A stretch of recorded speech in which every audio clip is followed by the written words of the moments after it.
O'ninchi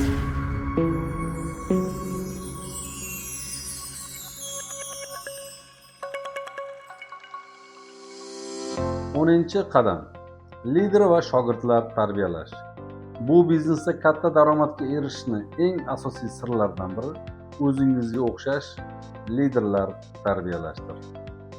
Network marketing biznesida haqiqiy muvaffaqiyat faqat o'zingiz pul topishingiz bilan emas, aksincha, jamoangizdagi insonlarni ham muvaffaqiyatga olib chiqishingiz bilan o'lchanadi. MVRLife kompaniyasida ham xuddi shunday qoida amal qiladi. Chap va o'ng tomoningizdan hamkorlaringizni rivojlantirsangiz, siz ham avtomatik ravishda o'sasiz. Jamoangizda qancha ko'p faol va daromadli hamkorlar bo'lsa, siz ham shuncha katta natijalarga erishasiz. Shuning uchun birinchi navbatda biznesga taklif qilgan insonlaringizni rivojlantirishga yordam bering. Ular muvaffaqiyatga erishsa, bu albatta sizga ham foyda olib keladi. Hamkorlaringizni shunday tayyorlangki, siz bo'lmaganingizda ham jamoa ishlashda davom etsin. Har bir inson mustaqil ravishda hamkorlarni o'qita olsin. Bilimlar tizimli ravishda keyingi avlodga o'tsin va o'zingiz o'rgangan barcha bilimlarni, kitoblar va treninglar, darslar va tajribalarni jamoangiz bilan bo'lishingiz kerak. Yana bir muhim jihat, ushbu aytib o'tilgan video materiallarni o'zingiz qayta ko'rib chiqib, daftaringizga qayd etib boring. Trail Advantage platformasi orqali kelgan hamkorlar ham xuddi shu tizim asosida rivojlantirilishi lozim. Ya'ni siz qanday o'qitilgan bo'lsangiz, ularni ham xuddi shu tarzda tayyorlashingiz muhim.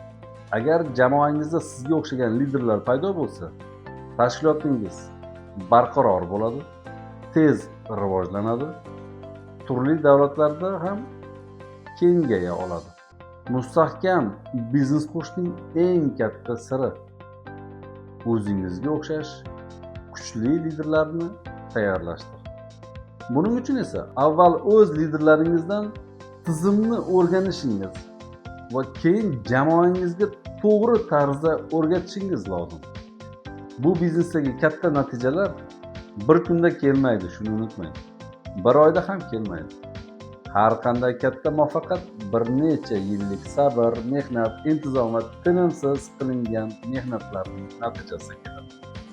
Sizning boyligingiz, omadingiz va kelajagingiz siz tayyorlagan liderlar soniga va sifatiga bog'liq bo'ladi.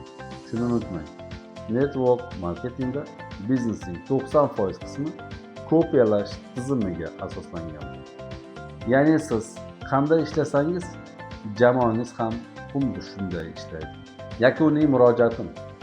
Agar siz hamkorlar uchun biznes qurishning 10 qadamini o'rgangan bo'lsangiz, endi jiddiy qaror qabul qiling. Bilimlarni amalda qo'llang. Do'stlaringizga ham ushbu imkoniyatni ko'rsating. Jamoangizni liderlar jamoasiga aylantiring.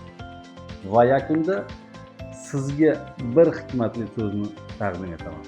Agar inson biror maqsadga yetishishga haqiqatdan tayyor bo'lsa, imkoniyatlar unga albatta eshik ochadi.